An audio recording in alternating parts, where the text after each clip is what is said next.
But first, one thing that I admire more than many other things are people who are willing to genuinely speak truth to power.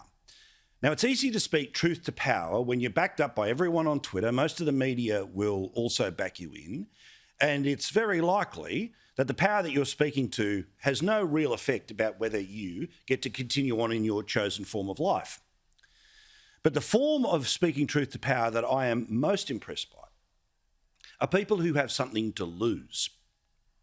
People who have something to lose, be it professionally or be it personally or be it in terms of maybe a political career. Now, on this program, we have relentlessly talked about the absurdity that this country is returning with priority people who left this country to go and form an Islamic caliphate. Now, yes, they had children, but the idea that these people who were more than happy to be brides of a caliphate where not believing in the most twisted version of the religion was a cause for death. They made a choice. But the absolute belief of the Prime Minister is that they must come back here. And what I find particularly galling is, again, the lack of conversation around this. We know it's happening, but there's no debate about it because the people making the decisions are never questioned about it. As best as we can find out, the Prime Minister has been asked one question about this publicly, and then he ran away. We're following national security advice on all of those matters and will continue to do so. Thanks very much. But there's a group of people who very much have something to lose by speaking truth to power, and that is local mayors in Western Sydney.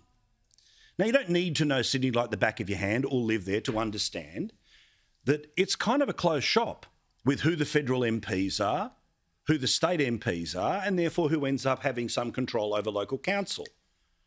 But this issue has so enraged the people with otherwise traditional connections to the Labor Party that they are willing to meet with Peter Dutton, the alternative Prime Minister, to voice their concern. And they are standing up on the behalf of their communities because the people who live in those communities come from all sorts of backgrounds, including the refugees from the caliphate. They are not giving up their fight. And while Question Time seems to never have any time for a conversation about the ISIS brides, get the Prime Minister on the record, get the ministers on the record, they are not giving up. They are going to any and every length they can to keep representing the refugees in their community. They did so again this morning. There's a lot of concerns there in the community, and I think the government needs to come clean. They need to consult with people. Western Sydney is not the dumping ground for the Prime Minister while he sits in the backseat of a limousine. He should be coming out here into Fairfield and talking to people. It's disappointing that we're not hearing anything back from the government. Whilst they are hiding behind national security, we as mayors are concerned about the safety of our communities and our families that are actually here. The government has to be fair dinkum. They've got to get rid of the secrecy that they've been doing and come and talk to us. Right? We need to make sure and reassure our families that they are safe. We offered them refuge and we're a harmonious community, and we need to make sure that whilst they're here, there's safety and security for everybody involved.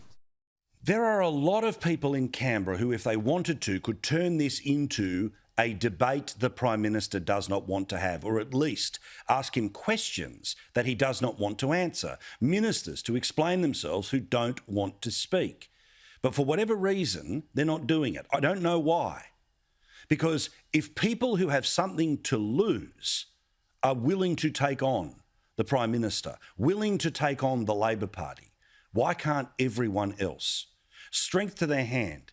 Honestly, again, I have great admiration for people who have something to lose, not people who speak truth to power that is no danger of biting them in any way, shape or form.